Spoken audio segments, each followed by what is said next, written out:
Hey, what is going on, everybody? It is super windy, and today we're going to test out what takes the better photos. What are we going to use? Well, we're going to use Mavic Pro. We got the Spark here. We have the Mavic Air, and we also have the Inspire 2. Now you may be thinking this seems like an unfair video shoot or photo shoot, and you may be right, but we're going to see just how different these cameras compare when we get them up in the air. So we will be using ND32 filters for the smaller birds, and we'll have to gauge the Inspire 2 once it's ready. Seems a little dark in here. There we go. Look good. So, what do you think? Smallest to biggest first? I think so too. Alright, we're going to shoot the Spark up in the air real quick. ND32 filter on it. Yeah. Let's get into it. Little creepy up close action there. Woof. Cut. Alright, just to give some background detail, what I did was for the Spark, I used auto exposure bracketing. I only selected 3 auto exposures. So I did the currently selected exposure. I did 1 stop higher, 1 stop lower. For the Mavic Air, Mavic Pro, and Inspire 2, I used the 5 stops of AEB. So that is the only difference between these drones. So let's get back into it and continue on.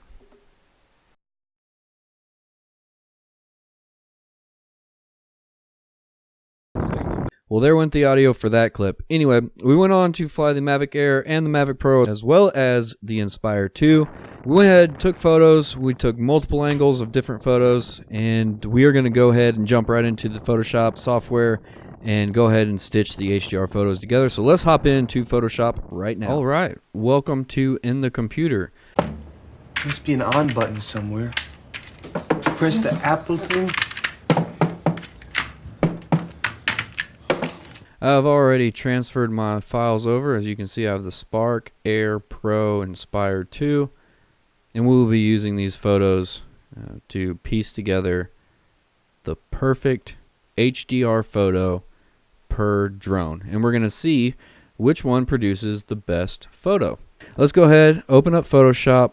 So we're going to go ahead and go to File. We're going to Automate, Merge to HDR Pro. Let's start with the Spark. Remember, our HDR photos were 3 shots for the Spark, 5 for the Air, 5 for the Pro, and Inspire 2. 16, 17, and 18 is what we'll use.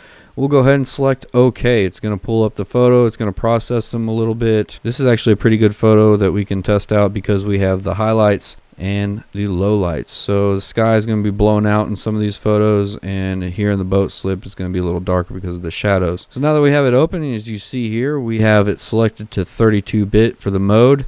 We're going to complete toning in Adobe Camera Raw, so tone in ACR down at the bottom right hand corner. And what it will do is it will merge the HDR photos here, and it will open up in Adobe Camera Raw, which I enjoy editing in because it's similar to Lightroom. So that is why I don't use Lightroom for this. Here is the photo, and from here is when we can open up and start to edit. I usually drop a graduated filter here. We'll tone down the exposure, lower it a bit, get it to where we want it to go. I'm going to raise this up to just where it's coming down over the trees, but it's not super obvious what it's doing here. So we can also drop the highlights there and the saturation.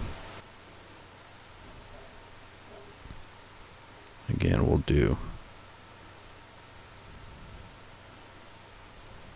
another one here just to bring the eyes into the center of the photo more.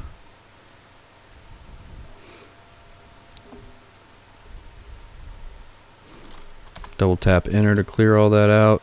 If you want it warmer or if you want it cooler, you can adjust that. And obviously if you have some spots you'd like to remove, just highlight them. So we remove that tree log in the way, whatever you want to call it. Throw some luminance on it. Alright, for the sake of today's tutorial or video, whatever you want to call it, we're going to leave it at that. I really don't like what's up in the right hand corner here for this post vignetting, so we'll try to cool that down a bit. All right, so this is the Sparks photo here. I mean, honestly, if you guys had a Spark and you guys are wanting to get introduced to real estate photography, I mean, look at this. Get from behind Look at that. and you can't do it. Oh, look at that. Look at that.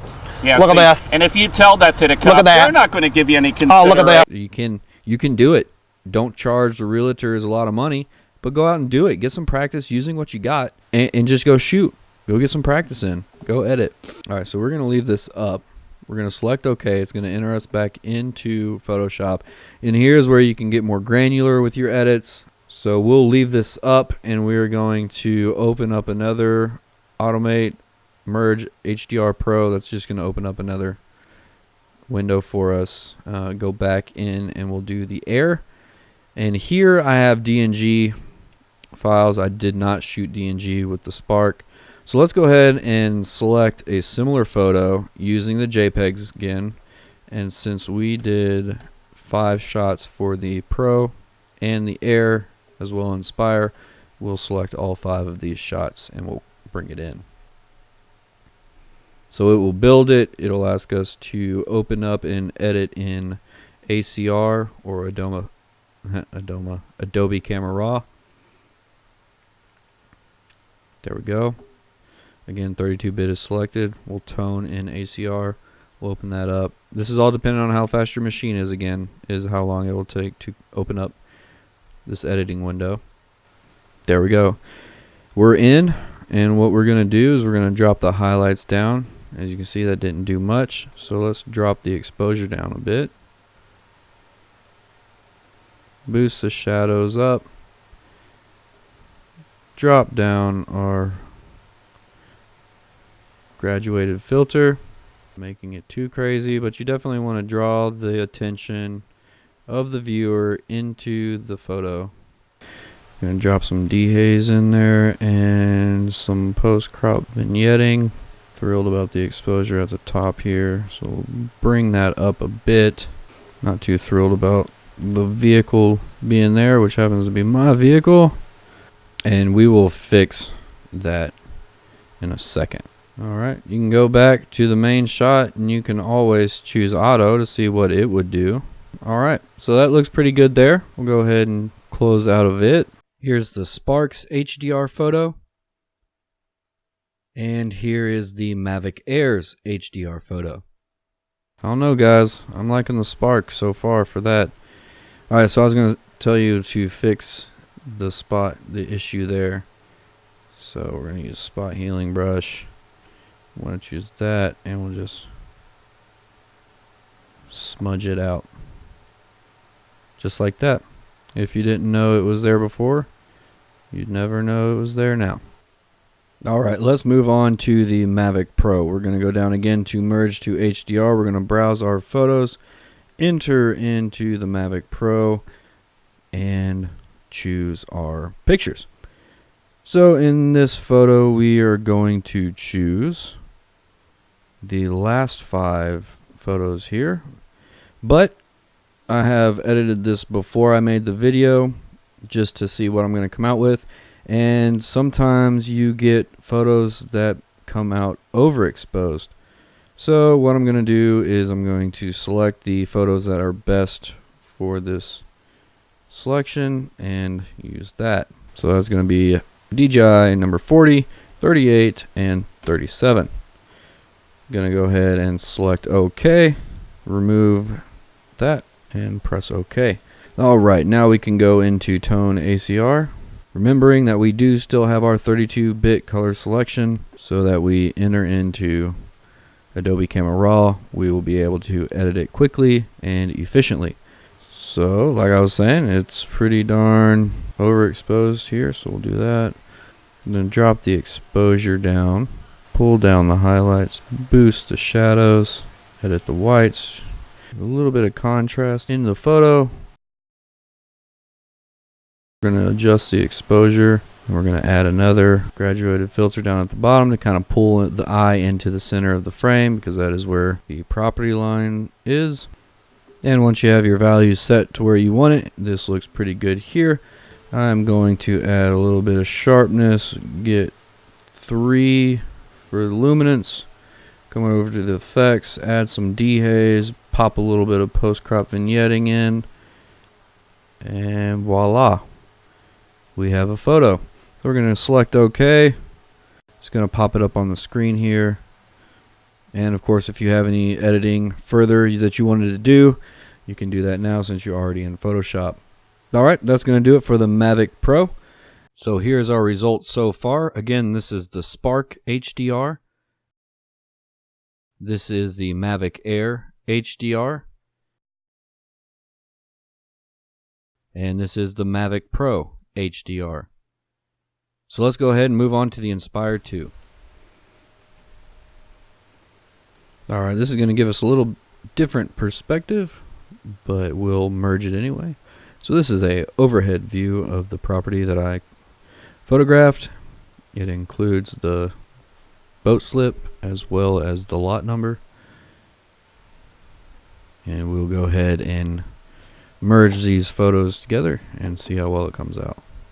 Alright, so it came in overexposed again.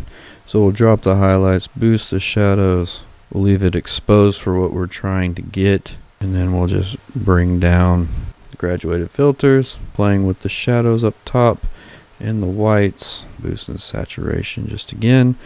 And we'll come again from the bottom, doing the same thing, but we'll a little less subtly. Reduce the saturation just a bit to kind of make everything blend in there. And that'll be good. So we'll dehaze it. We'll add a little bit of post-crop vignetting around the sides. And there we go. This is the property that we are trying to view. We'll hit auto and see what it corrects. Alright, so it brought everything down just a little bit more as far as exposure is concerned. Add in some saturation, clarity, sharpening, and luminance. And there we go. So which one do you think? What do you think is the best quality here out of the Spark, Mavic Air, Mavic Pro, and Inspire 2? We'll let you look again. So here is the Spark. Here is the Mavic Air. Mavic Pro. And the Inspire 2. Would love to hear your thoughts in the comments below. Let me know what you think won as far as the picture quality. Again, it's going to be personal opinion and personal preference. How you edit your photos and how you present your photos is all a personal opinion. But I figured I'd just do this really quick since I had to go out and film anyway. And here is what we captured. So I hope you like this video. If you have any questions, leave them in the comments below and subscribe for more content. Thanks for watching this video. I will see you next time.